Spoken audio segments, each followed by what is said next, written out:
En el día de hoy vamos a hablar acerca del canon de las escrituras hebreas. El canon lo vamos a dividir en dos clases. Ya estoy trabajando la siguiente, pero el PowerPoint que ahora vais a ver es un PowerPoint que ha habido que dedicarle mucho tiempo porque yo quería hacer una simulación de lo que era todo el material que compone la biblioteca de Dios, que yo llamo, a lo que es el material bíblico que tenemos dentro de las escrituras. Entonces, ha habido que ir trabajando cada librito por separado e irlos luego agrupando, formando los grupos diferentes para poder ver gráficamente o visualmente, poderlo ver rápidamente y que nos pueda ayudar. Así que espero que lo que vamos a ver hoy, que es bastante interesante, nos ayude a entender cómo se formó todo lo que fue el material de lo que hoy tenemos como Antiguo Testamento o escrituras hebreas. Así que voy a darle a lo que es compartir. ¿Veis ya la pantalla? Sí. Vale, pues entonces vamos a ponerla desde el principio y vamos a empezar a ver el canon de las escrituras hebreas. La palabra griega canon que se emplea en el Nuevo Testamento es la traducción del hebreo kanesh que aparece en Ezequiel 43 y que originalmente significaba una caña de medir. Generalmente se cortaban las cañas a una medida de un codo de longitud, 45 centímetros aproximadamente. Al principio, el sentido del vocablo griego era sencillamente el de caña o vara, pero poco a poco el uso de canon se fue aplicando a las reglas de conducta cristiana o a la forma de comportamiento cristiano. Así se emplea en Gálatas y en Segunda de Corintios.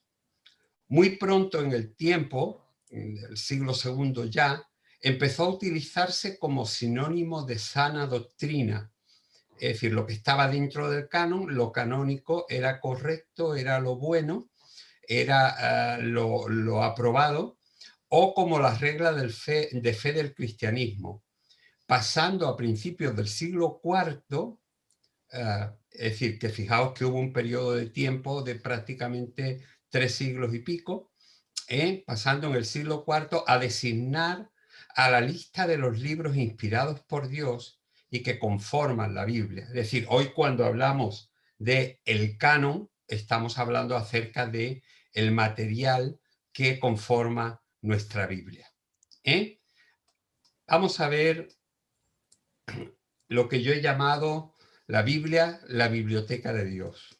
Como veis, aquí tenemos una biblioteca con sus estanterías, y vamos a ir viendo lo que son los distintos libros. El Antiguo Testamento, que también se llama Tanaj judía, contiene 39 libros. Primero, el Pentateuco, que son, como sabéis, los primeros 5 libros del texto hebreo: Génesis, Éxodo, Levítico, Número y Deuteronomio.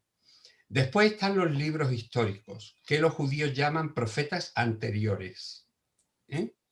Los judíos no los llaman libros históricos, sino profetas anteriores, porque han dividido lo que son los profetas en dos grupos. Y aquí tenemos, si os dais cuenta, los libros históricos que nosotros consideramos, que son pues Josué, Jueces, Ruth, Primera de Samuel, Segunda de Samuel, Primera de Reyes, Segunda de Reyes, Primera de Crónicas, Segunda de Crónicas, Esdras, Nehemías y Esther.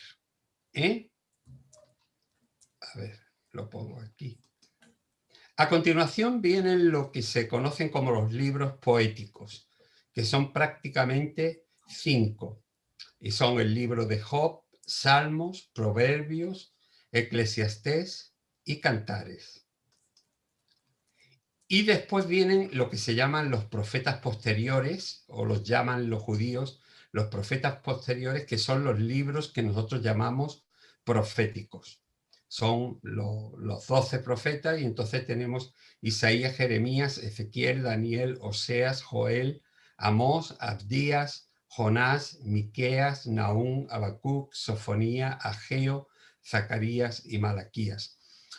Si os dais cuenta, aquí tenemos más de 12, porque, digamos, los judíos consideraban un grupo de 12 profetas y luego tenía lo que eran los profetas principales, que eran Isaías, Jeremías, Ezequiel y Daniel. Entonces, esto es la composición de lo que podemos decir que es el canon judío o la Tanaj judía. Y luego en el Nuevo Testamento, aquí estamos viendo la biblioteca completa, aunque solamente lo hacemos como referencia, tenemos los 27 libros de las escrituras griegas, que están compuestas por los evangelios, que en realidad son la vida de Jesús. A continuación, el libro de los Hechos, que es la historia de la iglesia primitiva hasta el año 60 y poco. Luego están lo que son las epístolas. Aquí están las epístolas paulinas y luego las epístolas que se llaman generales, que se cuentan a partir de Santiago. Y finalmente tenemos ese libro extraño y un poco enrevesado, que es el libro de Apocalipsis. Entonces, si os dais cuenta, visualmente tenemos ya lo que es la biblioteca completa de Dios. Pero vamos a intentar verlo separadamente. Y vamos a recordar lo que acabamos de ver, que los libros del Antiguo Testamento estaban compuestos por el Pentateuco, los libros históricos, los libros poéticos y los libros proféticos. Esto es lo que en realidad vamos a estudiar hoy, porque vamos a tratar solamente el canon de las escrituras hebreas. La formación del canon del Antiguo Testamento es un proceso largo y oscuro. Cuando digo oscuro, no estoy diciendo que tenga nada malo que ver. Sencillamente es que no tenemos datos precisos de, es decir, cómo fueron llegando a la incorporación de esos textos escritos a lo que hoy tenemos, sino que los especialistas analizan cómo creen que llegó, pero no se puede precisar exactamente que sea así. Por eso yo digo aquí que es un proceso largo y también oscuro que no se conoce con demasiada precisión. Lo primero que tenemos que entender es que la formación del canon del Antiguo Testamento se fue produciendo agregando poco a poco otros libros a la ley o la Torá, que como sabemos era la joya de la corona del pueblo hebreo. Es decir, la Torá era lo esencial, esa era la ley, los 5 libros del Pentateuco. De este proceso parecen descubrirse trazas en algunos pasajes del Antiguo Testamento, como Deuteronomio 17, 31, 9 y 26, Primera de Samuel 10, 25 y Proverbios 25, 1. Es decir, toda esta información la tendréis luego en la lección que os enviaré. O sea que lo único que no tendréis serán los dibujos y lo que es el PowerPoint. Pero bueno, he visto ya que algunos estáis haciéndole foto a las pantallas para guardarlas, así que está bien. Vamos a ver en este canon de las escrituras hebreas que aquí se produjo, digamos, la incorporación de una forma, digamos, tardía, al canon original, que estaba compuesto exclusivamente por la ley. Se le agregaron posteriormente algunos datos sobre la historia de Israel y algunos registros de los profetas de Israel y Judá, formando la segunda parte del canon hebreo, que sería llamada los profetas, aunque debemos decir que el núcleo importante de esa época seguía siendo la ley. Es decir, los libros proféticos y los libros poéticos, todo eso, digamos, esos libros eran como de segundo orden. No se les daba el mismo valor ni la misma importancia que se le daba a la ley. Lo esencial, lo básico, era la ley. Y entonces eso era lo que se conoce como la Torá. Después se incluyeron, como hemos dicho, algunos datos sobre la historia de Israel y empezaron el registro de lo que nosotros conocemos como los libros históricos, que son los que hemos mencionado, que van desde Josué hasta Esther. Y luego vinieron los libros proféticos, que empiezan con el libro de Isaías, que es el gran libro profético del Antiguo Testamento, y se completa con el tema de los 12 profetas que se llaman menores, porque los 4 principales pues son Isaías, Jeremías, Ezequiel y Daniel. Entonces, aquí en principio, bienvenido Alexis.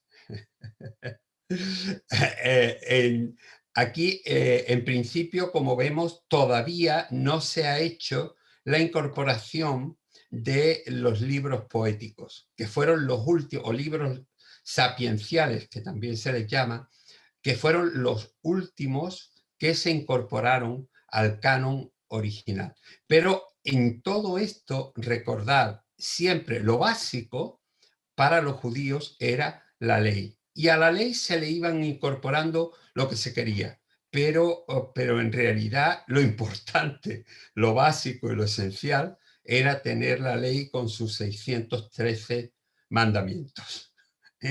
Entonces, vemos ahora que esta segunda porción del canon hebreo, según una bien documentada tradición judía, se le debe a la escuela de escribas que bajo la dirección de Esdras se formó en la gran sinagoga de Jerusalén a la vuelta del cautiverio y duró entre los años 450 al 200 antes de Cristo. Es decir, fijaos que Esdras no se conformó con el hecho de participar en lo que era la restauración, digamos, religiosa del pueblo a la vuelta del cautiverio, sino que parece que desde su perspectiva y parece que también con un coste propio muy importante, Esdras formó en la gran sinagoga de Jerusalén una escuela de escribas muy importante. A este selecto grupo, al grupo de esta escuela, se le atribuye la redacción definitiva de la primera y la segunda parte del canon hebreo, es decir, la ley y los profetas. Es decir, la segunda parte parece que fue una recopilación que se hizo dentro de lo que fue esta escuela de Esdras, que como sabemos empezó alrededor del año 450 y sabemos que en el año 200 antes de Cristo todavía existía. Es decir, que fue una escuela importantísima para lo que fue el pueblo hebreo. Cuando vemos el canon de las escrituras hebreas, nos damos cuenta que en la parte última que hemos visto nos faltaba la inclusión de los llamados libros poéticos, que tomarían como nombre general el de los salmos. Es decir, aunque nosotros los conocemos como libros poéticos porque están escritos más en forma de poesía, más en verso que en prosa, ¿eh? Pero el nombre con el que ellos conocieron todo ese grupo de textos era el de los Salmos. Y así se completó el Antiguo Testamento. Es decir, el orden fue primero los azules, ¿eh? Después estos, digamos, color oro, después los profetas y finalmente los libros poéticos conocidos generalmente como los salmos. Así, es decir, eran conocidas las tres divisiones en el tiempo de Cristo, según nos expresa Lucas en el final del Evangelio, poniendo en boca de Jesús las siguientes palabras. Y les dijo, estas son las palabras que os hablé, estando aún con vosotros, que era necesario que se cumpliesen todas estas cosas que están escritas de mí, fijaos, en la ley de Moisés, que era la Torá, en los profetas y en los salmos. Esas eran las tres divisiones que existían en el tiempo de Cristo. Y como veis, pues este es un cuadro de Jesús con los dos de Maús, cuando descubren quién es Jesús, ¿no? Hay un libro que, aunque es un libro apócrifo, pero es un libro que es histórico, por decirlo así, que es el Eclesiástico, que también se conoce como Sirácida o libro de Sirac, porque el escritor se llamaba Ben Sirac, ¿no? Y este libro fue escrito hacia el año 132. Se define específicamente el año en que se escribe y en ese libro, en el año 132 a.C., se define la triple división que en el momento tenían las escrituras hebreas. Y dice en el prólogo del libro, muchas e importantes lecciones se nos han transmitido por la ley, los profetas y los otros que les han seguido. Es decir, si os dais cuenta, la triple división no solamente era ya una realidad en el nombre de Cristo, en el tiempo de Cristo, perdón, sino que con anterioridad al tiempo de Cristo ya existía esa triple división. Aquí, por ejemplo, a los libros poéticos pues se le dice los otros que los han seguido, ¿eh? Pero en realidad la triple división estaba hecha. Como ya vimos al estudiar cómo y cuándo se compuso el Pentateuco o Torá judía, este proceso que empezó alrededor del siglo X antes de Cristo, ¿os acordáis que decíamos que empezó en el tiempo de Salomón, o inmediatamente después del tiempo de Salomón, y que duró hasta el siglo IV antes de Cristo? Pero entre esos años y el siglo II antes de Cristo, la escuela de escribas de Esdras en Jerusalén siguió incorporando toda una serie de libros históricos, proféticos y poéticos que, como acabamos de ver, fueron completando el grueso del canon judío compuesto por esas tres divisiones que ya eran aceptadas en el tiempo de Jesús, formando así la colección de los escritos judíos a la que ellos llaman la Tanaj. Aquí, si os dais cuenta, en la foto que he incluido, esto es del Museo del Libro de Israel, es decir, está cada uno de los rollos que componen el texto hebreo. Es decir, ellos le dan un valor importantísimo a lo que es el escrito, a lo que es el texto.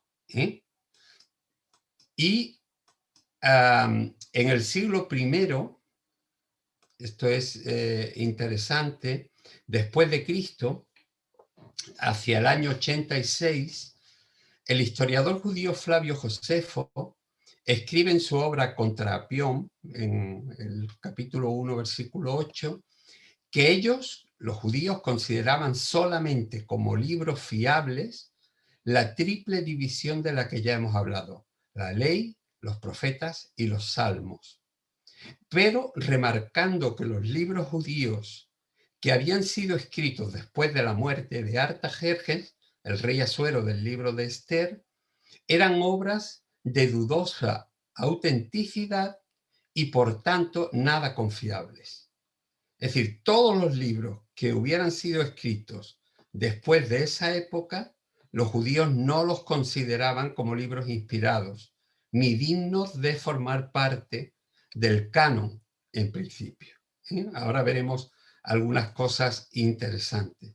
Esto hizo que los judíos más ortodoxos rechazaran varios libros escritos después del siglo IV, como fueron los de Esther, Daniel, Jonás y Ruth, que no serían incorporados al canon judío hasta el concilio de Jamnia.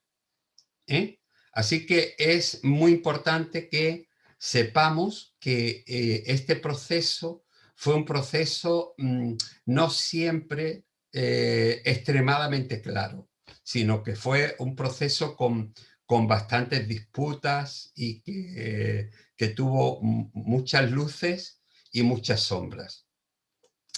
Aquí es muy interesante que nosotros entendamos que el mundo judío fue afectado de una forma bastante grande en lo que se conoce como el periodo helenístico o griego.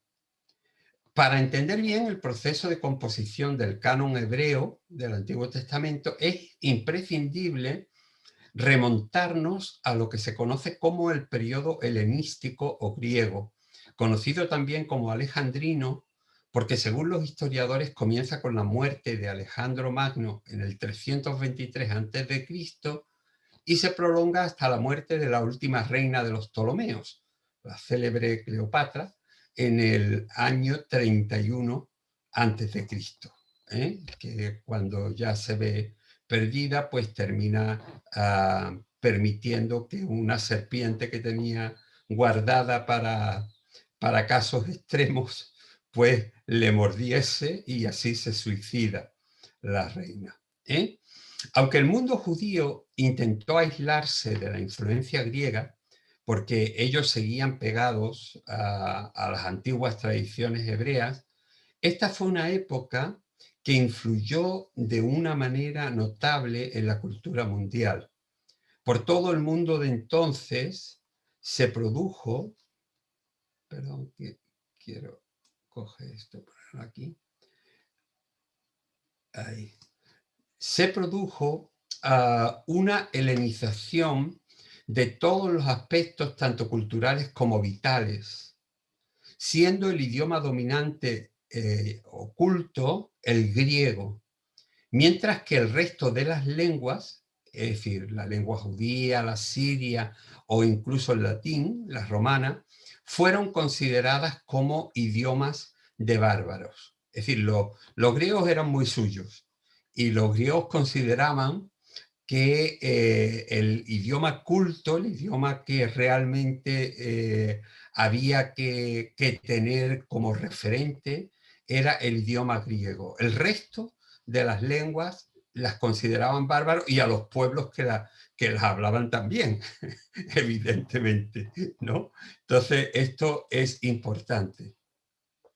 Como los judíos, en lo que fue conocido como la gran diáspora, la dispersión, se fueron asentando por todo el mundo de la época y se convertían casi automáticamente en los principales comerciantes y prestamistas de las grandes ciudades, en las cuales se hablaba mayoritariamente el griego.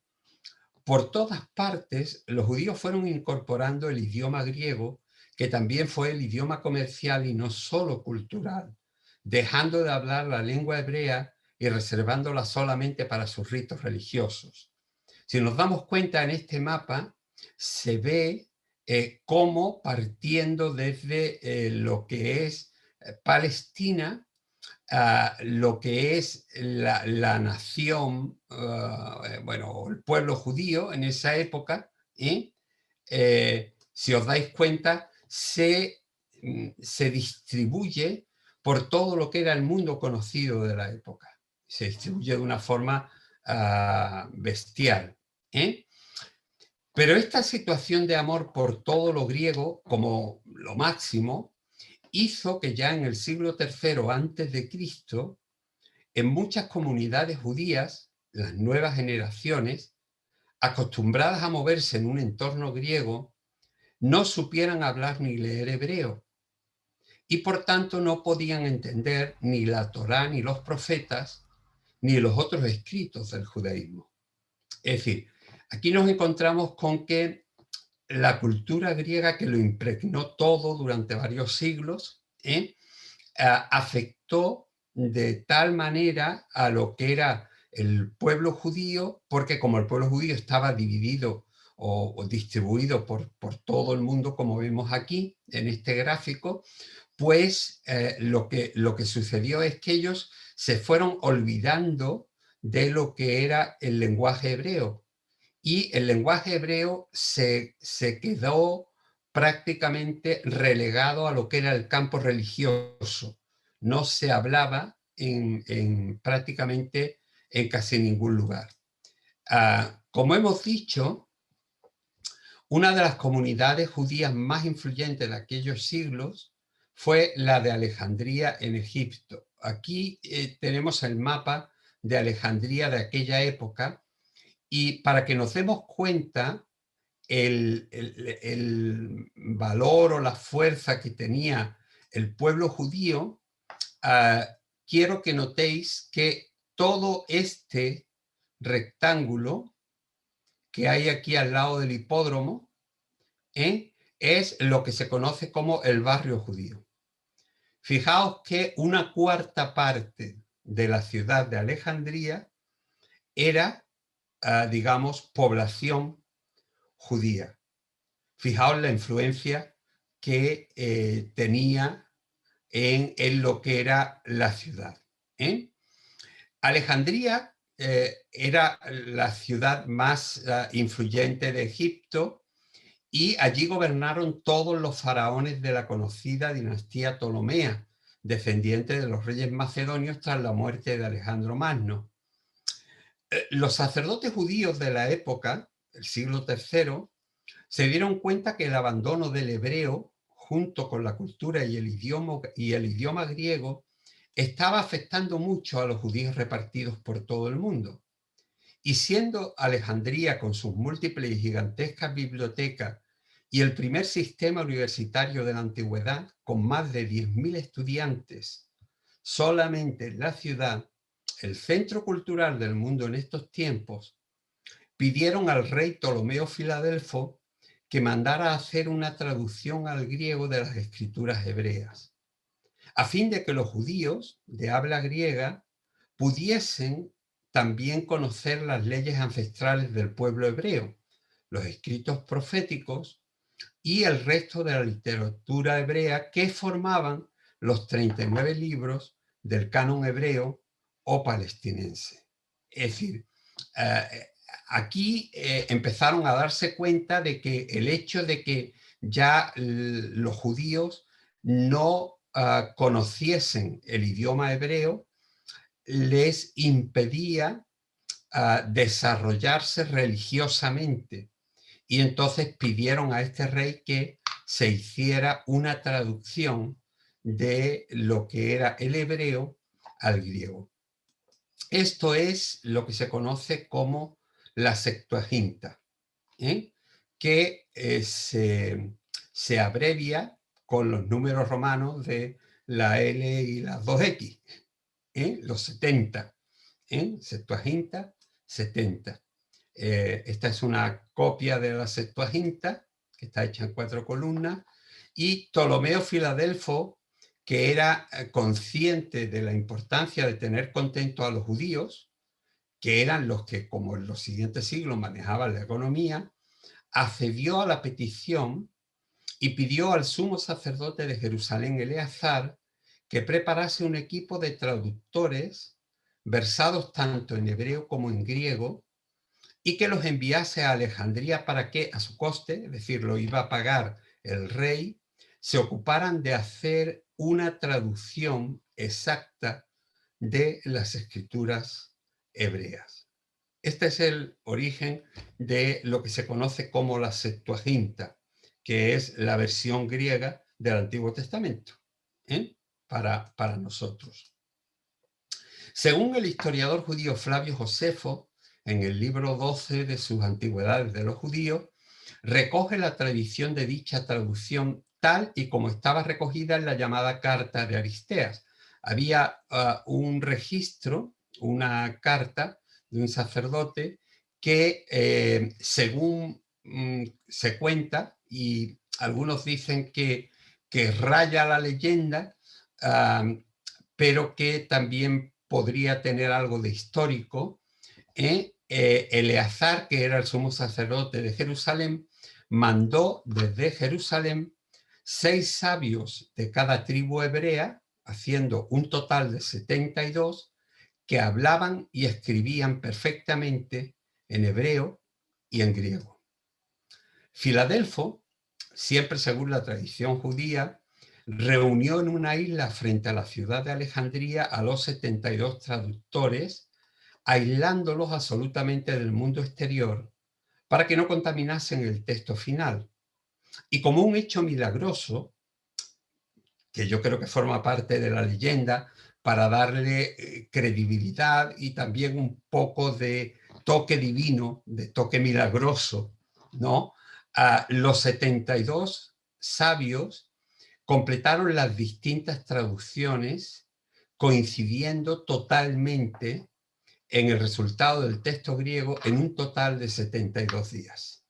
Es decir, no había ninguna diferencia en los textos griegos que tradujeron los 72, porque cada uno de ellos tuvo que traducir todo lo que era la ley, los profetas y todo lo demás. Y sin embargo, pues según se cuenta en esa carta de Aristeas, no hubo ninguna diferencia, ¿no? Estas cosas o estas declaraciones tan milagrosas, tan portentosas, muchas veces forman parte de lo que son las leyendas piadosas que acompañan a lo que es la realidad de los hechos. Es decir, lo importante es que la Septuaginta se hizo, que los 72 traductores coincidieron prácticamente en todo o en casi todo, pues yo no me llego a creer que en 72 personas no hubiese la más mínima diferencia. A mí me cuesta mucho trabajo, pero lo cierto es que desde entonces la Septuaginta fue un referente ya no solamente para el mundo griego, sino también para los cristianos. Y de hecho, es decir, en la época del Nuevo Testamento y especialmente en la época apostólica, cuando los apóstoles tenían que citar las escrituras hebreas, no lo hacían citando directamente del texto hebreo, sino que lo hacían citando precisamente la Septuaginta. Pero vamos a ver algo que sucedía también durante esta época. En lo que se conoce como el periodo intertestamentario, es decir, los años que pasaron entre el último profeta judío, Malaquías, y el nacimiento de Jesús, en el mundo judío empezaron a circular por todas las comunidades judías una serie de obras apócrifas, que significaba ocultas y también dudosas, a las cuales los autores pusieron nombres de personajes bíblicos para darles una falsa credibilidad, engañando a muchos. Es decir, evidentemente, si la gente quería que esos libros se leyesen, tenían que tener un reclamo.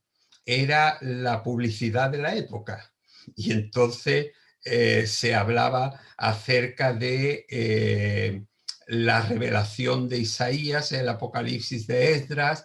Es decir, se le fueron poniendo a los distintos escritos toda una serie de nombres de gente, digamos, bien conocida o personajes bíblicos como, digamos, una manera de garantizar el que eran algo divino o era algo inspirado por Dios, y engañaron a mucha gente. Por otra parte, durante lo que se conoce como el periodo helénico, los años en que los judíos, aun estando dominados por los romanos, empezaron a aceptar la lengua griega como el idioma culto y empezaron a escribir en él, algunos de aquellos escritos apócrifos se leían en las sinagogas a pesar de que no eran inspirados por Dios. Es decir, ¿a dónde conduce todo esto? Aquí tenemos lo que es el libro de la Septuaginta tal como hoy lo tenemos y yo tengo ahí detrás en mi biblioteca. Esto dio como resultado que cuando se hicieron las copias de la Septuaginta, varios de aquellos libros se fueron incorporando a las copias como si formaran parte de los escritos inspirados por Dios. Como en las sinagogas se leían no solamente lo que era el canon judío, que era de 39 libros, sino que se leían toda una serie de libros más y formaron parte de esta traducción, y esta traducción tuvo mucha fuerza durante 3 siglos, por lo menos, o 4 siglos, pues, digamos, en esta traducción se incorporaron algunos de esos libros. Si queremos entender bien de qué tipo de escritos judíos estamos hablando al estudiar el canon de las escrituras hebreas, debemos distinguir 3 significados distintos.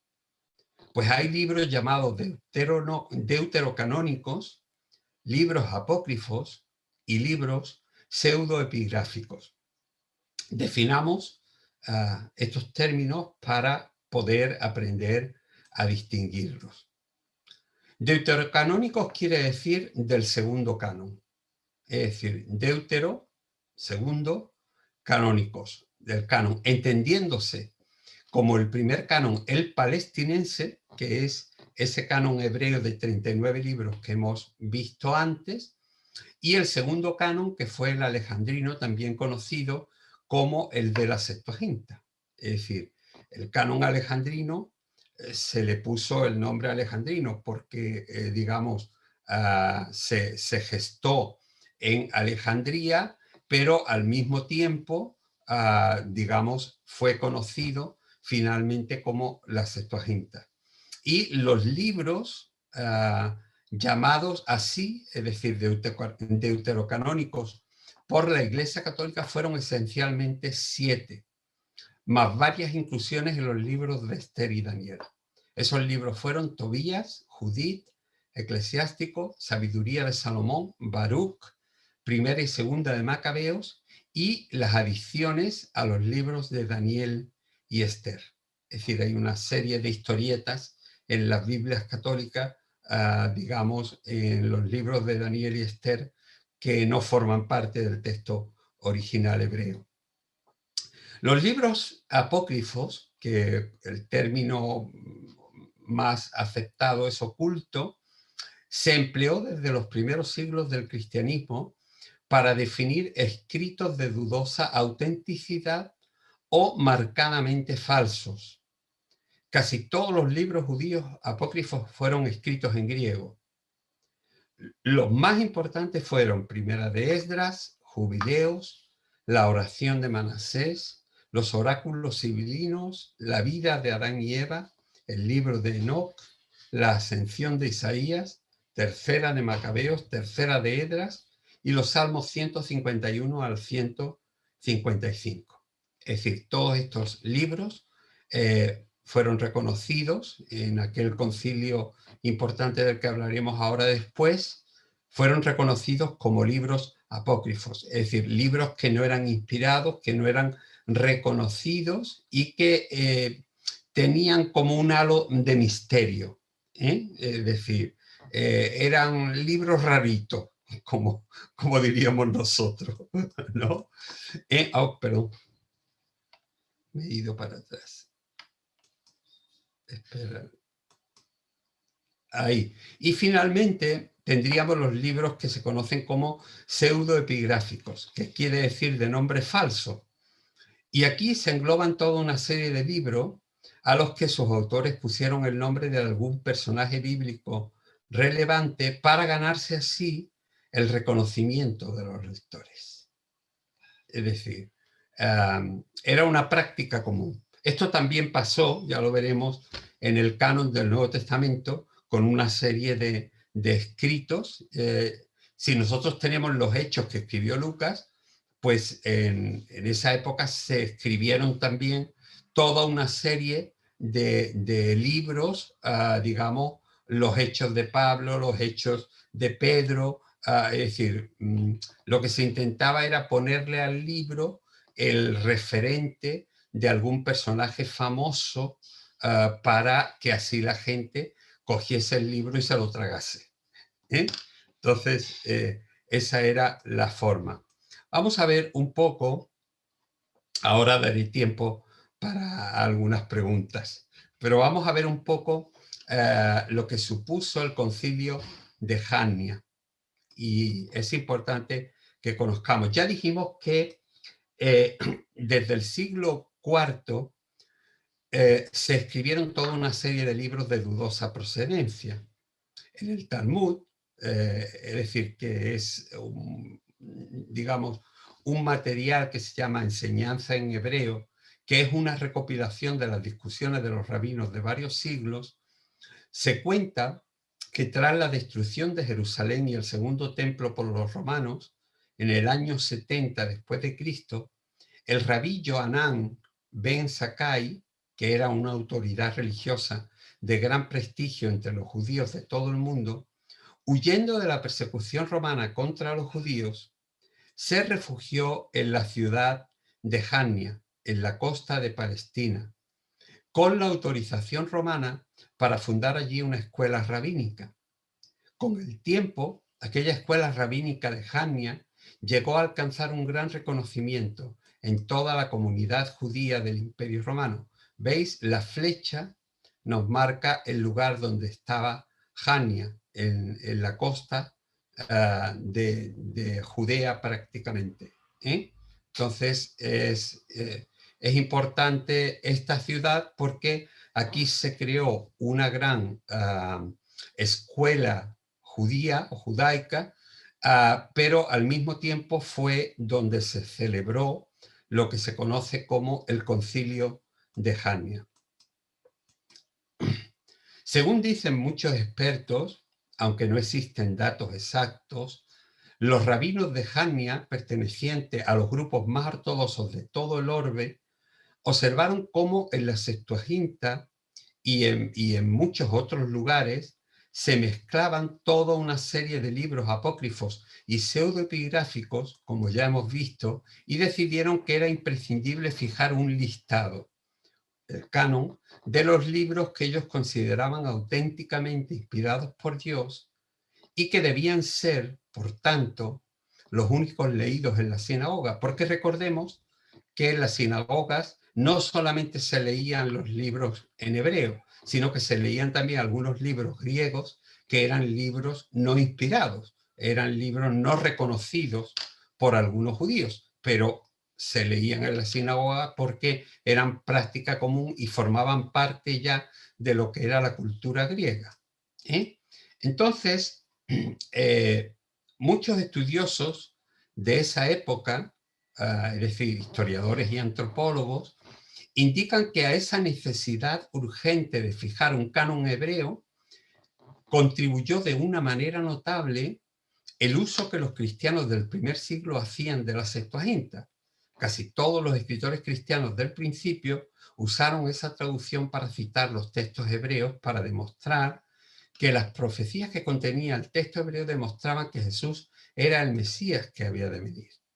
Junto a esto, se dio la circunstancia de que, como los creyentes del primer siglo fueron judeocristianos, es decir, una mezcla entre judaísmo y cristianismo, al principio no eran todavía iglesias griegas, sino iglesias judeocristianas, Los romanos consideraron a los cristianos como una secta judía, por lo que se veía la urgencia de definir claramente qué libros eran reconocidos en el mundo judío y cuáles no.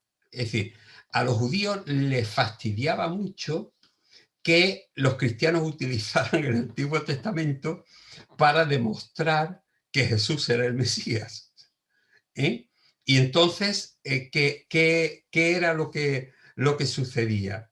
Que ellos querían, en alguna manera, tener claro o definir claramente cuáles eran los libros que sí eran reconocidos por ellos.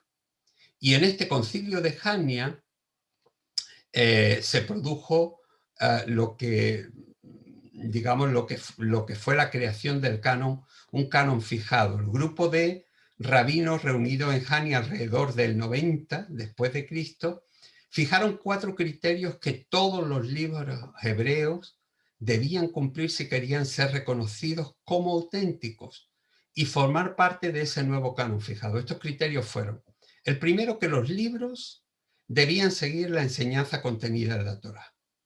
Es decir, la Torá era la ley, recordad, los primeros 5 libros. Los libros tenían que seguir la enseñanza de la ley. Segundo, los libros tenían que haber sido escritos en hebreo. Tercero, los libros debían haber sido escritos en Palestina. Y finalmente, los libros debían haber sido escritos antes del año 400 antes de Cristo. Es decir, si recordáis, es la época del rey Asuero, el rey Artajerjes, del libro de Esther. Esta normativa, la normativa que pusieron en este concilio, hizo que 7 libros que estaban incluidos en la Septuaginta fueran rechazados por este concilio rabínico. Así, Baruch fue rechazado por no haber sido escrito en Palestina. El Sirácida, que ya lo hemos mencionado antes, también llamado Ben Sirá, y los 2 libros de los Macabeos fueron rechazados por haber sido escritos después del año 400. Tobías, 400 a.C., Tobías y las adiciones de Esther y Daniel fueron escritos en arameo y fuera de Palestina. Judí también estaba escrito en arameo. Y la sabiduría de Salomón fue escrito en griego. Es decir, que usando esos 4 criterios, sacaron a esos 7 libros que la Septuaginta contenía. Y se quedó un canon más limpito, que es el canon que tenemos nosotros hoy. El cónclave de Jania fijó lo que se llamó el canon palestinense, que tiene los 39 libros que aceptamos los judíos y los protestantes, pero además este grupo de judíos se propuso traducir nuevamente, fijaos, esto es muy interesante, una serie de profecías hebreas al griego, porque en la traducción griega de los 70 sonaban demasiado cristianizadas. Es decir, daban a entender que Jesús era el Mesías y ellos no querían que la traducción al griego pudiese dar esa imagen. Y entonces decidieron hacer una nueva traducción de todas esas series de profecías. Como este grupo rabínico eran de los más extremistas, consideraron que la salvación pertenecía solamente al pueblo de Israel y se puso en duda la inspiración y la autenticidad de Ruth y Jonás, pues en ambos libros Dios mostraba misericordia hacia los paganos. Esther también fue rechazado porque en todo el libro nunca se mencionaba el nombre de Dios. Y se discutió largamente la autenticidad de Eclesiastés y el Cantar de los Cantares, porque según un grupo de rabinos importantes de Jania, consideraban que ambos eran libros que manchaban las manos, decían ellos, de quien los leía. Es decir, no les gustaba.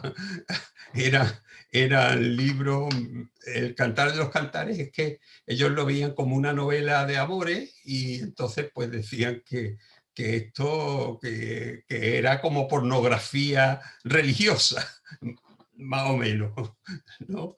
¿Eh?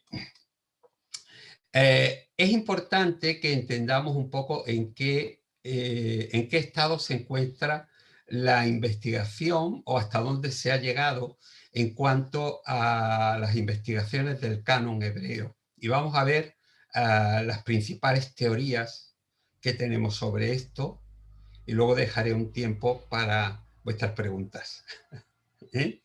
Entonces, sobre el canon judío o hebreo del Antiguo Testamento, existen en la actualidad varios puntos de vista distintos que examinaremos a continuación. El primero de esos puntos de vista sostiene que en el siglo I de nuestra era existían dos cánones distintos de la escritura hebrea, que esto es cierto. Uno, el llamado canon palestinense, fijado en el concilio judío de Jamnia al final del siglo I después de Cristo, que reconocía los 39 libros del Antiguo Testamento que hoy tienen judíos y protestantes, y un segundo canon, el alejandrino, que basado en la traducción de la Septuaginta, la de los 70, incluía, junto a los 39 del canon palestinense, otros que se incluyeron en esa traducción como libros de lectura piadosa. Es decir, los judíos creyeron que esos libros que luego la Iglesia Católica llamó deuterocanónicos o del segundo canon, eran libros que servían o que aportaban algo. Y entonces los llamaron libros de lectura piadosa. Y así, pues, incluyeron en ese canon de la Septuaginta los libros que ya hemos mencionado, Tobías, Judith, Primera y Segunda de Macabeos, Baruch, la Carta de Jeremías, Sirácida o Eclesiástico, Sabiduría y dos inclusiones más. Una en el libro de Daniel, capítulos 13 y 14, y otra en el libro de Esther. Entonces, es importante que entendamos, esa fue la primera teoría. La segunda teoría, que hoy en día está defendida por muchos eruditos importantes del estudio del texto hebreo, como son pues estos que yo pongo aquí, es la de que los judíos, tanto alejandrinos como palestinenses, no disponían de un canon fijado, sino que ambos grupos poseían un gran número de libros sagrados, algunos de los cuales eran reconocidos por todos como más antiguos y por tanto más reconocidos o sagrados de otros. Es decir, conforme un libro era más antiguo, se le daba más valor, se le daba más reconocimiento. Pero la necesidad de un consenso a la hora de definir el canon hebreo llevaría a que ambos grupos aceptaran un canon común, que fue el llamado canon palestinense. Hecho este que no sucedería sin largas discusiones entre alejandrinos y palestinos, sino a final del siglo II después de Cristo, y se llevó a cabo en las escuelas rabínicas de Palestina. De ahí surgió el canon consensuado que se corresponde con el actual canon protestante y también el canon judío. Es decir, que si nos damos cuenta, el canon judío que tenemos hoy en día de las escrituras no es un canon que se completa, por decirlo de alguna manera, antes de que venga Cristo, sino prácticamente 2 siglos después. Es decir, es cuando se define que ese es el canon autorizado, que ese es el canon que los judíos quieren reconocer. Personalmente, y esto es ya mi concepto personal después de muchos años de estudio sobre el tema, me parece más acertada la segunda teoría, es decir, que existían distintos grupos de textos que tenían en diferentes lugares y que formaban en realidad cánones diferentes en los diferentes lugares, ¿no? Pero yo me atrevería a aventurar una tercera postura, la cual consistiría en la posibilidad de que en distintas regiones se tuvieran cánones distintos, aunque contemporáneos, pero no solamente un canon palestinense y otro alejandrino, que esos ya sabemos que sí existían, coincidiendo con las regiones de que toman nombre, sino auténticos cánones regionales y aún locales. Es decir, en regiones como Siria, en la que tenía una tremenda importancia la comunidad judía, eran más de 1 millón de personas, o en lugares de gran relevancia, como Elefantina en Egipto, es bastante probable que las comunidades existentes tuvieran sus listas propias de libros inspirados, que por supuesto, dadas las distancias y los conceptos, no tendrían por qué coincidir con el canon palestinense o con el alejandrino de la Septuaginta, sino que eran grupos de libros reconocidos por su antigüedad que habían en diferentes lugares. Es decir, que no podemos hablar solamente de 2 cánones. Esos fueron los reconocidos, los importantes, pero es muy probable que hubiese también una serie de cánones regionales, provinciales y si se apura, hasta locales. Fijaos hasta dónde podemos llegar. Vemos nuevamente esta biblioteca que tanto trabajo ha dado para crearla, y vemos que este fue el canon hebreo de los 39 libros, que fue adoptado también por los reformadores protestantes a partir del siglo XVI. El canon católico, que sigue la versión de los 70, consta de 46 libros, pues incluye los deuterocanónicos. Así que, a ver, perdón. Vale, ahora, ya, creo que podéis abrir los micrófonos y si hay algo, ¿cómo andamos de tiempo? Tenemos todavía tiempo. Si hay algo que no se os haya quedado claro, que tengáis algunas dudas o algo que os inquiete sobre lo que hemos estado hablando, pues podemos preguntar y yo intentaré contestar si tengo la respuesta. A ver, ¿podéis abrir vuestros micrófonos? Mirad, a ver, o no sé si os lo tengo que abrir yo. Ahí está.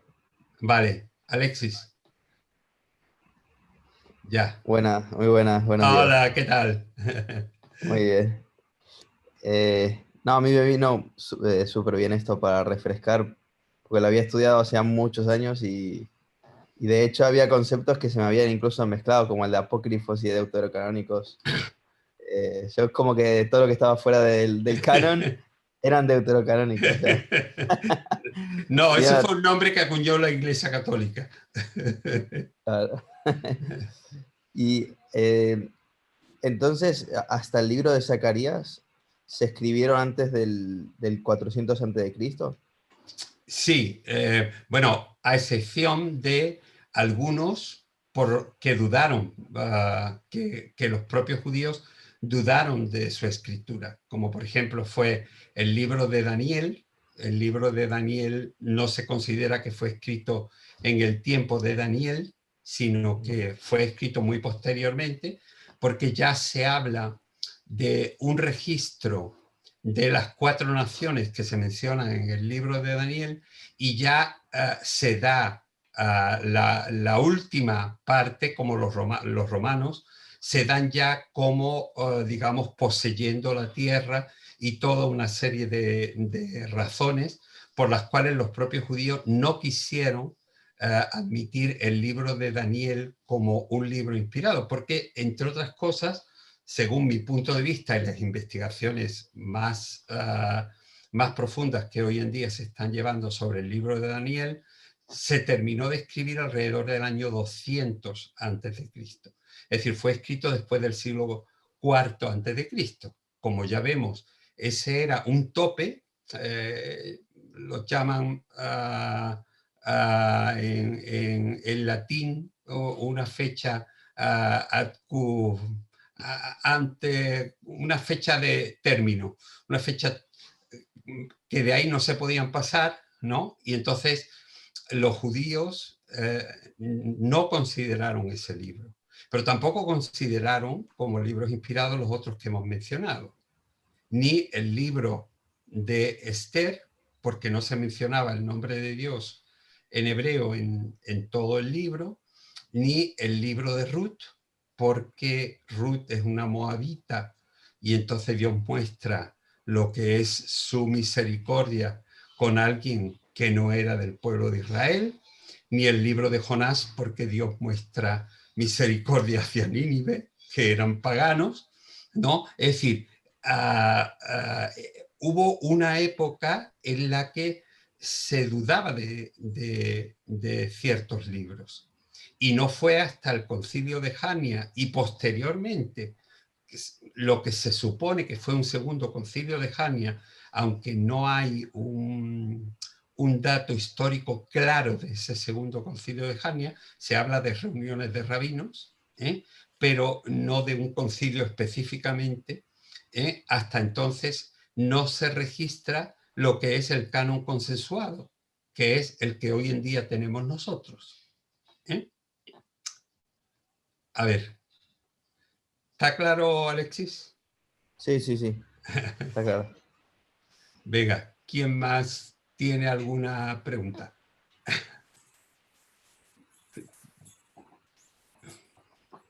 ¿Cómo habéis llevado todo el tema de las otras lecciones? Bien, ¿no? Yo he visto Bien. los exámenes bastante bien, ¿eh? Es decir, la verdad es que veo que estáis aprovechando lo que estamos diciendo. Sí. Bernardo, Sí, mira, una duda. Los judíos, digamos, los judíos religiosos y tal, sí. la interpretación de ellos, de la escritura y todo esto es, digamos, similar en relación a nosotros que son libros inspirados, que es palabra de Dios lo que está ahí, o lo entienden ellos de alguna otra manera, por ejemplo, que dijeran ellos que, estas son historias que dijeron, o cómo un judío de verdad entiende estas escrituras. Sí. Bueno, el concepto de inspiración es un concepto muy, digamos, relativamente nuevo. En la antigüedad no existía tanto ese concepto de lo inspirado, sino que lo más antiguo era lo más valioso. Se consideraba los libros poniendo de relieve la fecha en la que fueron escritos como, digamos, una característica de aprobación divina o de reconocimiento divino, ¿no? Entonces, pero porque los judíos prácticamente a lo que le daban gran valor era a la Torá. Es decir, si os dais cuenta en todo lo que hemos visto, la Torá era el elemento central y a eso se le podía ir agregando lo que se quisiera. Es decir, a esa ley, a ese Pentateuco, se le podía ir agregando lo que se quería. Pero esos libros que se iban agregando nunca llegaron a tener para los judíos el valor de la ley. La ley era lo esencial, era lo básico. Si tú quitabas la ley, se rompía todo el sistema legal judío y también el ritual. Entonces, la concepción de los judíos de los textos variaba mucho y no se puede decir que tuviesen la concepción que nosotros tenemos de textos inspirados por Dios, en el concepto de, como vimos, de que Dios había inspirado a gente para poner por escrito lo que era su voluntad para nosotros. ¿Entendemos? Es decir, no tienen los judíos ese mismo valor. De hecho, yo pasé bastantes años con un gran amigo mío, un rabino judío de Málaga, de la sinagoga titular de Málaga, y este hombre, pues su concepción importante de los textos del Antiguo Testamento era la ley y el libro de Isaías. El resto de los libros del Antiguo Testamento prácticamente como que les daban igual. Es decir, teniendo claro la ley Isaías, eso era lo esencial y lo básico. El resto de los libros para ellos eran todos secundarios. Y eso es una realidad que tenemos ahí. No sé si te he contestado a tu pregunta. Sí, sí, o sea que como siente que el entender de ellos de la escritura, pues digamos que bastante distante del que tenemos nosotros. Claro, es que para ellos el valor que nosotros le damos a toda la escritura, es decir, sería el valor que ellos le dan a la ley, por decirlo Vale, así. vale, vale, vale. Por eso yo lo he llamado en este estudio la joya de la corona, porque era lo central, era lo importante, era lo valioso. El resto eran pegote, bueno, pegote, ¿verdad? Añadidos, eran cosas que se iban añadiendo a la ley, pero que no se les daba ni el valor ni la fuerza que tiene hoy para nosotros los libros de la Biblia. Nosotros hoy en día valoramos el texto bíblico en un sentido muchísimo más lo que los judíos valoran, por ejemplo, los libros poéticos o los libros proféticos, algunos de los libros proféticos y algunos de los libros históricos. Entonces es importante que entendamos que hay concepciones distintas y valoraciones distintas porque todo en el pueblo de Israel se centró básicamente en lo que era la ley. Y además fue lo único que no se tocó. Es decir, en el resto de los textos se fueron haciendo algunas correcciones y algunas cosas, pero en la ley era prácticamente intocable, porque como se tocase la ley, se estropeaba todo. A ver, ¿quién más tiene preguntas, consultas? Yo, Bernardo. Venga, Antonio. Una preguntilla. Sí. Según tu experiencia y su estudio, ¿cree usted que después de haber hecho ellos los libros de la ley del Antiguo Testamento, no se ha podido encontrar algún libro que esté inspirado también y al no haber sido al tiempo no poder meterlo en la Biblia? Eso es parte de lo que se conoce como el canon fuera del canon o el canon dentro del canon. Esto es una discusión muy larga y que se ha producido en muchas escuelas de teología. Es decir, ¿hasta qué punto podríamos nosotros decir, bueno, los que ya habéis tenido la posibilidad de ver el libro de la introducción al estudio del Pentateuco, que algunos yo sé que ya lo tenéis, ¿no? Es decir, ahí hay un capítulo completo del canon dentro del canon, o el canon fuera del canon, ¿no? ¿Por qué? Porque esto es una discusión que lleva ya pues prácticamente más de medio siglo y que en realidad es un problema que no podemos solucionar, porque lo que hay es lo que hay. Y lo que sucede es que es probable que nos pudiésemos encontrar contextos que a lo mejor en su día fueron reconocidos como inspirados, pero que hoy en día no nos dicen nada o no nos sirven prácticamente para nada, o desde entonces han pasado como a la trastienda, como a la oscuridad, como a ese grupo de libros apócrifos a los que no hay que prestarle atención. Entonces es muy difícil hoy en día, y yo nunca abogo por eso, y es decir, hay cantidad de teólogos que dicen, mira, no toquemos lo que tenemos, que por lo menos está bien, vamos a tener seguro lo que tenemos, ¿no? Y si algún día la investigación bíblica, porque hoy en día como yo digo muchas veces, tenemos grandes especialistas de todo, especialmente en Europa, es decir, porque hay que tener en cuenta que en la cultura europea el estudio de todo lo religioso ha formado parte de las universidades desde el siglo XI. Es decir, que no estamos hablando de tonterías, estamos hablando de cosas muy serias y de culturas en las cuales se han hecho auténticos y verdaderos expertos, ¿eh? Algo que no existe ni en los Estados Unidos, ni en Latinoamérica, ni en cantidad de lugares. Es decir, lo que Europa tiene es un patrimonio de conocimiento y de investigación que no existe en ninguna otra parte del mundo. Eso es una realidad. Pero claro, si al final se descubriera algo, pues yo creo que nunca se le daría el valor de lo que ya tenemos. Porque lo que tenemos, es decir, tiene un valor añadido de siglos que es muy difícil quitárselo o agrandárselo. No sé si me estoy explicando.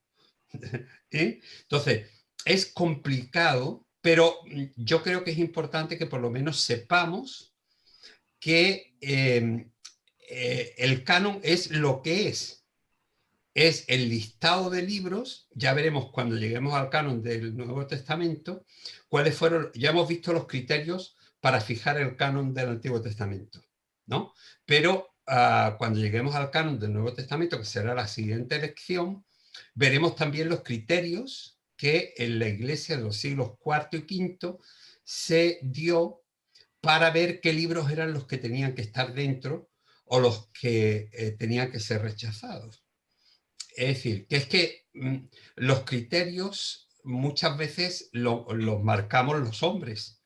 Dios no ha dicho para que un libro esté inspirado tiene que tener esta característica y esta. Os dais cuenta que, por ejemplo, una de las cosas que pusieron los judíos en Hania era que los libros tenían que haber sido escritos en Palestina. Es decir, el libro que no fuera escrito en Palestina no podía ser inspirado, ¿no? Es decir, son criterios que muchas veces marcan, quitan y ponen algo que a lo mejor Dios podía haber inspirado si recordamos cuál era el concepto de inspiración, aquel en el que Dios, por su espíritu, usaba a una persona para transmitir una verdad que luego va a servir para la vida de esas personas que lo van a leer. Entonces, es importante que entendamos eso. ¿Entiende? Es decir, no podemos, Antonio,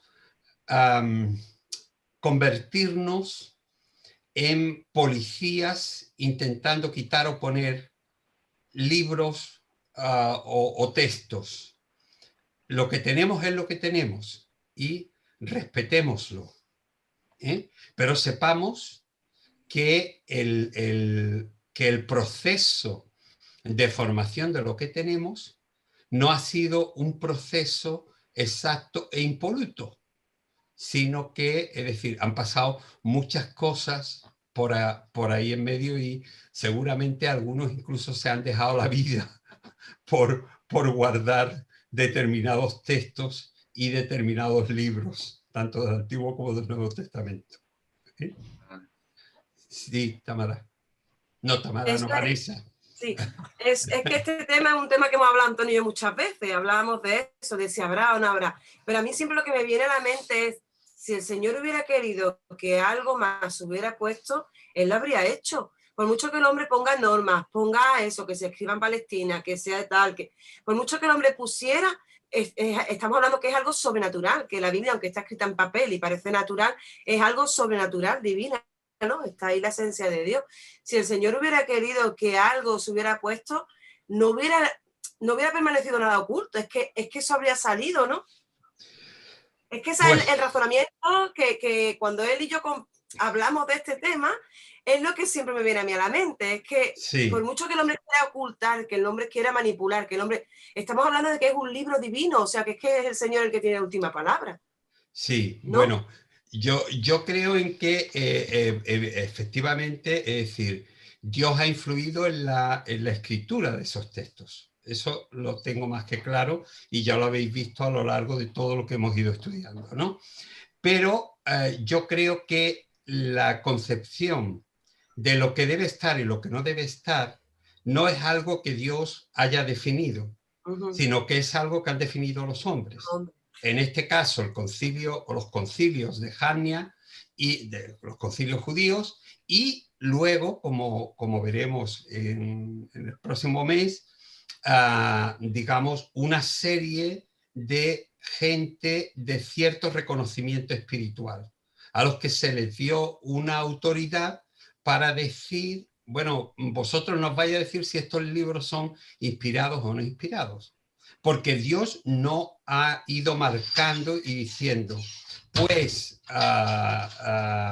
primera de Juan es inspirado, segunda de Pedro no es inspirado. Es decir, Dios no ha ido haciendo eso, a pesar de que Dios haya estado interviniendo en lo que es la creación y la confección de esos materiales. Entonces yo creo que es importante no meternos en camisas de 11 varas, porque es que hay cosas que pertenecen a lo que es, digamos, algo a lo que nosotros no podemos acceder. En primer lugar, no podemos acceder porque nos falta mucha información. Y en segundo lugar, porque lógicamente ha pasado muchísimo tiempo y estamos hablando con materiales que los más cercanos que tenemos tienen 2000 años de distancia, con todo un proceso de 2000 años de conservación, de descubrimiento, porque muchos de los textos que nosotros tenemos hoy, es decir, han sido modificados a lo largo del tiempo porque, es decir, se han descubierto documentos posteriores que nos enseñaban cómo originalmente estaban. Entonces, esas declaraciones tan altisonantes de decir, no, es que esto que tenemos es decir, es todo palabra de Dios y esto es intocable, a mí me cuesta mucho trabajo admitirlas. Es decir, yo creo que tenemos que mantener el valor y el respeto de la palabra de Dios y, como digo, no somos nosotros nadie, porque entre otras cosas no somos expertos ni hemos dedicado nuestra vida a esto, ¿no? Como para quitar y poner ni textos bíblicos ni libros en un lado o en otro.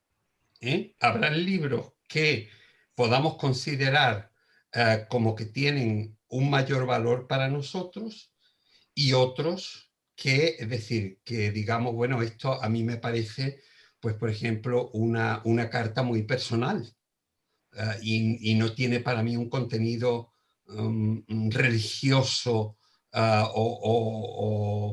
o espiritual grandísimo, sino que es una carta personal dirigida a una anciana que, digamos por caso, no estoy hablando de Tercera de Juan, ¿no? Es decir, que se dirige a alguien de una manera muy personal. Entonces, ¿por qué hay distintos tipos de escritos? Y eso es algo que nosotros tenemos que tener en cuenta a la hora de interpretar el texto que tenemos hoy en día. Pero las cosas no son blancas o negras. Hay muchas gamas de grises en medio. Y yo creo que la sabiduría está en estar en un término equilibrado en el que ni lo magnifiquemos todo o lo mitifiquemos todo como divino, ni que tiremos nada como que esto no vale la pena porque, es decir, porque se duda acerca de esto. Tengamos mucho cuidado con lo que es el acercamiento al texto bíblico, que ahí tenemos un tesoro increíble. Pero como ya digo, tampoco me posiciono yo en el sentido de decir, bueno, Dios está diciendo, pues sí, mira, este texto es inspirado y este texto no es inspirado. Dios ha dejado lo que ha dejado, los hombres lo han transcrito y lo han registrado según su entendimiento y con sus capacidades, y nosotros tenemos lo que tenemos. Es decir, lo que tenemos no lo podemos cambiar, entonces desde ahí tenemos que partir. Sí, Tamara. Sí, entonces al hilo de esto, mi pregunta es, o bueno, a lo mejor se sabe o no se sabe si los que han puesto las normas, como son gente de espiritualidad que se escogieron, han podido ser inspirados por Dios y Dios le ha podido decir, estas son las normas, o eso no cabe la posibilidad. Todo lo que tiene que ver con lo que son los criterios que en alguna manera rigen el que unos libros estuviesen dentro del canon o fuera del canon, la normativa que se puso, desde mi punto de vista, aunque yo creo que Dios podría haber guiado algo, pero claro, cuando veo los criterios y los requisitos de las personas que tenían que tener esos criterios, muchas veces te das cuenta que no es oro todo lo que reluce. Es decir, que se dice, bueno, es que esta gente eran digamos, lumbreras espirituales, pongamos por caso, ¿no? Pero luego cuando analizas lo que eran estas personas, todo depende del criterio de quién los reconociera como lumbreras espirituales. Entonces, todo esto, es decir, el campo de la investigación es un campo muy amplio y es un campo que lógicamente nosotros tenemos que tener una apertura de mente, pero no tragárnoslo todo, sino realmente poder analizar cada cosa y decir, bueno, esto lo veo dentro del orden de Dios y esto pues realmente no me sirve o me aporta poco, ¿no? Pero esos criterios de que Dios fue escogiendo a este, al otro, al demás para allá, no. Allí se escogió una serie de obispos que eran gente de un cierto reconocimiento, pero cuando analizas la vida de cada uno de ellos, tú dices, bueno, vale, muy bien, tú tendrías un buen criterio a la hora de seleccionar si un texto había sido inspirado o no, pero cogieron textos y los quitaron y otros los pusieron. O sea, que es que la cosa, por eso digo que no podemos ser dogmáticos en cuanto a esta serie de cosas. Tenemos que ser equilibrados y analizar las cosas con un cierto rigor, siempre que podamos. Por eso digo que partimos de lo que tenemos y tenemos que, con lo que tenemos, digamos, avanzar para ir conociendo mucho más cómo fueron escritos esos textos y qué nos pueden aportar a nuestra vida, porque evidentemente toda la palabra de Dios, todo está dirigido hacia Jesús, es decir, hacia la figura de Jesús y hacia lo que es la obra de redención. Entonces, eso es algo que decir, que es incontestable. Eso no lo podemos poner siquiera en duda, ¿no? Porque todo el Antiguo Testamento nos dirige hacia la obra de Cristo. Entonces, es algo que tenemos que aprender. A ver, ¿alguna cosa más? ¿Cómo andamos de tiempo? 11:03. 11:03. Tenemos por lo menos unos 20 minutos más. Una pregunta, Bernardo. Sí.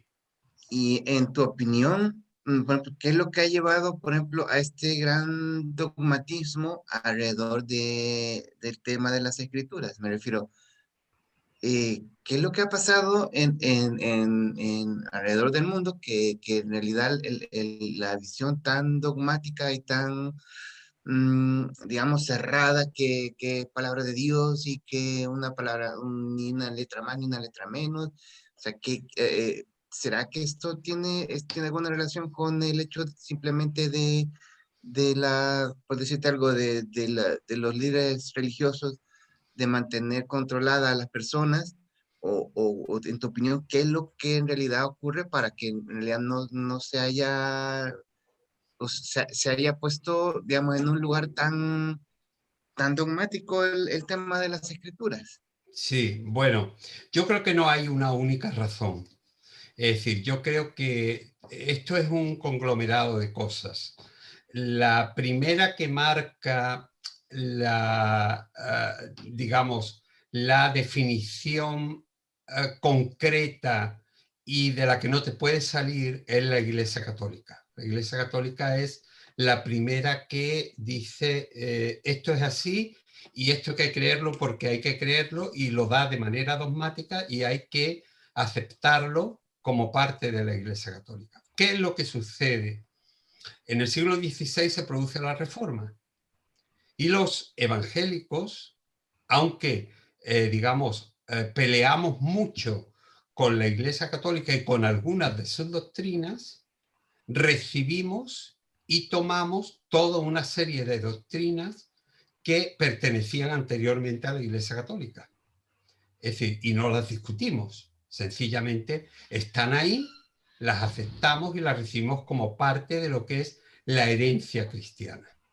Entonces, ¿qué es lo que sucede? Que depende de las distintas escuelas en las que tú estudies. Si tú estudias en escuelas europeas de teología, tu entendimiento acerca de ese valor de la escritura será uno, y si estudias en escuelas, por ejemplo, americanas, pongamos por caso, es decir, tu valoración va a ser otra, porque en muchos lugares, en determinadas culturas religiosas evangélicas, se ha llegado a hacer de la Biblia un ídolo de papel. Y entonces la gente ha llegado es decir, a sacralizar lo que era otra cosa, porque era un medio dado por Dios, pero no era un fin en sí mismo. Entonces, ¿qué es lo que sucede? Que, lógicamente, en medio de todo esto, nos encontramos con diferentes culturas.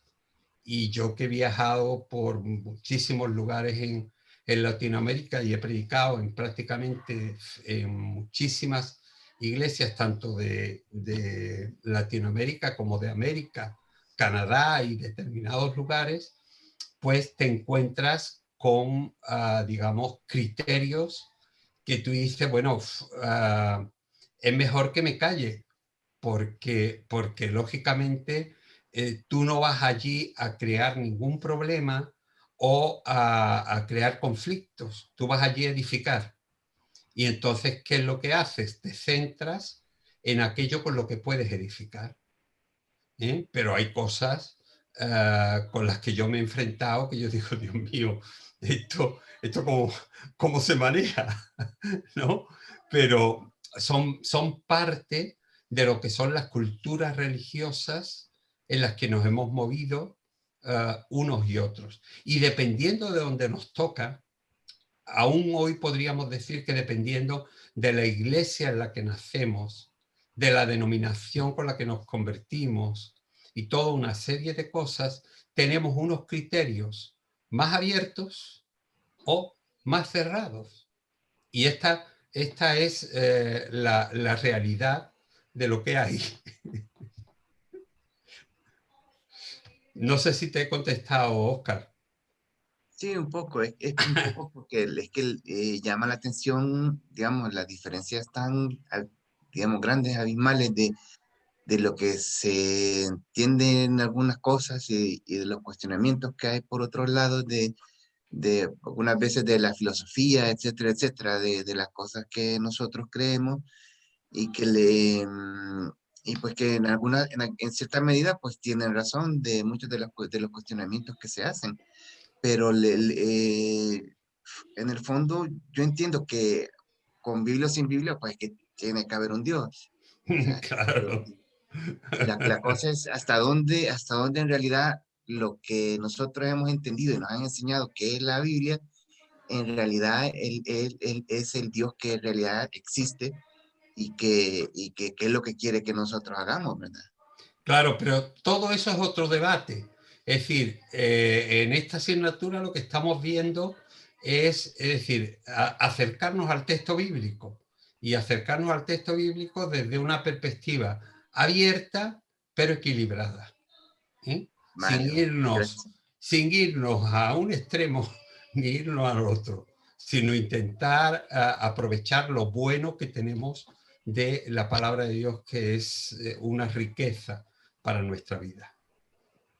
A ver, Gracias. ya veo ahí al director. Bueno, es que toda esta discusión es muy interesante, pero podemos terminar divagando lo que no sabemos. Bernardo, ¿y los judíos consideran el Antiguo Testamento, los 39 libros, este canon? Sí. ¿O quitan a Ruth y Esther? No, hoy en día no los quita nadie, pero se les relega. Es decir, no se les lee. Hay cantidad de libros que solamente son leídos. Por ejemplo, el libro de Esther, fíjate, es un libro que se lee especialmente en una fecha específica del año, en la fecha del Purim. ¿Eh? Es decir, es la única fecha en la que en el mundo hebreo se piensa un poco en Esther y se lee, pero en realidad la gente, como la gente no tiene en sus casas lo que son los rollos de los textos hebreos, pues lógicamente cuando va a la sinagoga es cuando escucha y en determinadas fechas se leen determinados libros. Entonces, pero como estaba diciendo antes, recordemos que para el pueblo judío lo esencial era la Torá. Es decir, el resto de los libros se fueron añadiendo y fueron teniendo su lugar dentro del texto del canon hebreo que nosotros reconocemos, pero lógicamente, es decir, ellos no le daban el mismo valor a Génesis o a Éxodo o a Levítico que a cualquiera de los libros de los profetas menores o del Cantar de los Cantares, pongamos por caso. ¿Sí? Entonces, es que este mundo es muy complejo, ¿no? No es todo tan plano, que podamos tenerlo todo compartimentado y decir, bueno, esto cuadra aquí, esto cuadra aquí, esto cuadra aquí. No, el mundo de la investigación es un mundo muy amplio en el que hay que tener una mente abierta, digamos, pero también un equilibrio a la hora de leer, escuchar y saber lo que se investiga. A ver, ¿qué más? Yo creo, al hilo de lo que estáis diciendo, si me permitís, Sí, claro. también es importante, bueno, lo que tú dices, tendemos mucho a clasificarlo todo.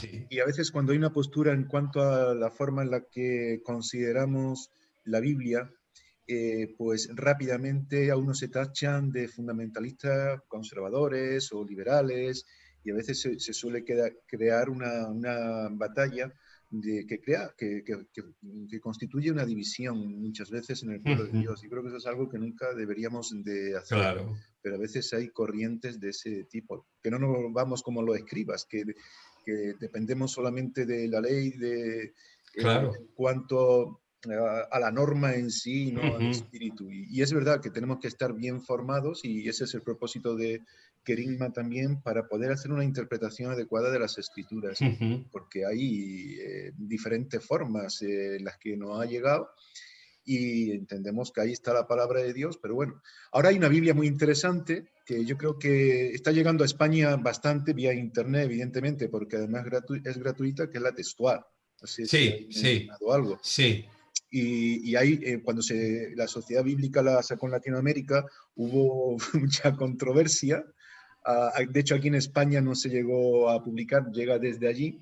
Y es una Biblia donde se han quitado los textos que, ¿Que que son en teoría no dudosos estaban, o no qué? estaban en el original y demás. Sí. Es decir, a veces hay disputas con todo esto, pero que yo creo que lo importante es darnos cuenta que Dios ha guiado todo este Ujú. tema y que hay que saber, por eso dice el mismo Señor Jesús, escudriñar las escrituras, Ujú. investigarlas, ¿no?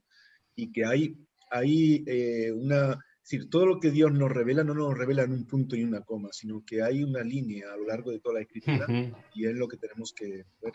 Pero bueno, Sí. Ya simplemente. digo, es que el tema de la investigación bíblica es tan amplio que meternos en compartimentos es muy complejo, ¿eh? Yo siempre abogo por estar abierto, leer mucho y aprender todo lo que se pueda, ¿eh? Y además tener en cuenta que Dios, es decir, la palabra de Dios para nosotros es su voluntad y tenemos que Claro, obedecerla y seguirla. Pero Dios está por encima del papel, incluso de la misma Biblia, claro, porque es la palabra de Él.